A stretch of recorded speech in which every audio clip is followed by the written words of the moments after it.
When we're talking about the alaka stage, that's the second stage. The first stage is the zygote stage. Now that you cannot observe with the human eye. Well, no, the pharyngular stage is like the mid stage. This is speaking about vertebrate embryos in particular. The pharyngular stage is this highly conserved phylotypic stage, at which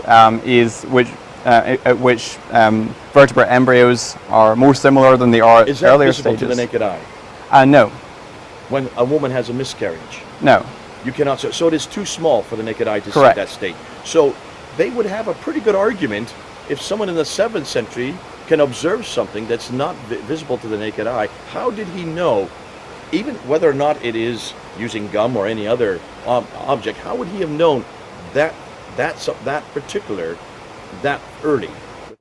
Where do you think that they got that embryological cycle from? They meaning the ones who wrote the Quran. I don't know. Let me give you a hint. How about Galen? Do you know Galen? I'm not familiar with that. Galen is actually an embryologist who is a Jewish embryologist writing in the 2nd century. He talks about the exact same 4 stages that you just read about in Surah 23. The zygote stage, followed by the alaka stage. He doesn't use the word alaka, he says Jude mass. Alaka is the Arabic for that description. Right. Followed by the bone stage, followed by the flesh stage. The exact same 4 stages you find in the Quran are found in Galen's writing from the 2nd century. Now, you're not an embryologist, but you're a cell biologist. You know that whether or not it was zygote going up to the alaka, going up to the bones, going up to the meat. Do the bones form before the flesh? No, they don't. They form simultaneously, don't they? Yeah. So even Galen made a mistake. That mistake is incorporated into the Quran. Yeah, exactly. Modern biologists know that, and they say, hold on a minute, we don't use Galen anymore because of that mistake. Why did the Quran use that? Well, obviously because they were borrowing. And when you borrow, you don't really think through, or you don't even know whether or not this is a mistake. We now know it's a mistake today.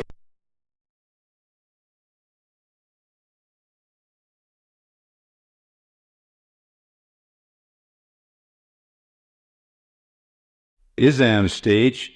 This subsequent stage, phase of development is referred to as Isam, which means bones. And the fetus does indeed acquire a cartilaginous skeleton after the Mudga stage. Those of you that have studied embryology realize that first of all you have what we call mesenchymal bones made out of connective tissue, then they become cartilaginous, and then they become ossified and become bones, solid bones. Formation of the bone does not begin uniformly throughout the body. Rather, there's a sequential appearance of bony tissue. In recent decades, the process of osteogenesis in the human embryo has been reasonably well documented. Bone development of the limbs commences in the embryonic limb buds from these mesenchymal or connective tissue cells. Primary ossification centers appear in the femur during the 5th week. The femur is your thigh bone. And in the sternum, breastbone, and the maxilla, jaw, during 8 to 9 weeks. The timing of the Isam phase has been mentioned in the following hadith. It simply show these various stages when, at this stage, the bones of the limb would be cartilaginous. The same here, we're starting to get little indications of the bones developing. And in this hadith says, when 42 nights have passed from the time of the nutfah, that is the time of conception, Allah sends an angel to it who shapes it and makes its ears, eyes, skin, muscles, and bones. In the early part of this phase, the embryo takes on a human appearance, tazwir ad-dami, and the hadith describes this with the word shapes. Before the 42nd day, it is difficult to distinguish the human embryo from the embryos of many animals. But at this stage, it becomes clearly distinguishable in its appearance. I couldn't tell a mouse embryo from a human embryo or a rabbit embryo in those very early stages. So as this hadith is making clear, is that after this 40th day, when the angel sends an angel to it, which shapes it and so on, that it takes on its human characteristics. Accompanying this development is a straightening of the embryo described by the word sawa. During this period, the embryo becomes more erect and acquires a more evenly rounded body. Some of the generalized cells of the embryo begin to differentiate into various lines and modify into different functional moieties. This process results in straightening and the formation of organs necessary for viability. As the Quran describes, when God created you, then, and the word fa means then, made you even and straight, sawak, and then fa, again, modified you, hadalak, and so on. According to the table, and is that on the slide, the table? Showing the different stages. Here's the table which you're referring to. You can see the stages listed along the side here, and you have the shaping stage and so on. These are all correlated with the age in days and the actual size of the embryo.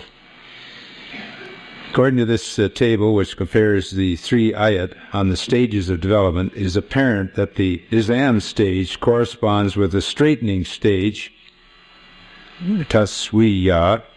The word sawak in the Quranic statement indicates the following. First, to straighten the position of the body from a bent position, and also to make uneven things leveled. The embryo at the 7th week has a bent back, thus taking the shape of the letter C during the mudga stage. In the Isam stage, the bending position is straightened and the surface becomes more even due to the disappearance of prominences and depressions. Now the Lam stage, although precursor cells, which we call myoblasts or early muscle cells, are present adjacent to the developing bones, differentiation into skeletal muscle attachments appears after the ossification process in the shaft and the ends of the bones. I was asked many times, did the bones appear before the muscles? Well, they certainly do. If you want to be logical about it, you wouldn't have muscles until you had something to attach them to. So you have bones and then the muscles. And this is clearly stated in the Quran that the bones appear first. A major developmental landmark during the 8th week is the Lam stage, which describes the myogenesis, that is the formation of muscles, which marks the development of the definitive muscles in the trunk and the limbs and the beginning of movement.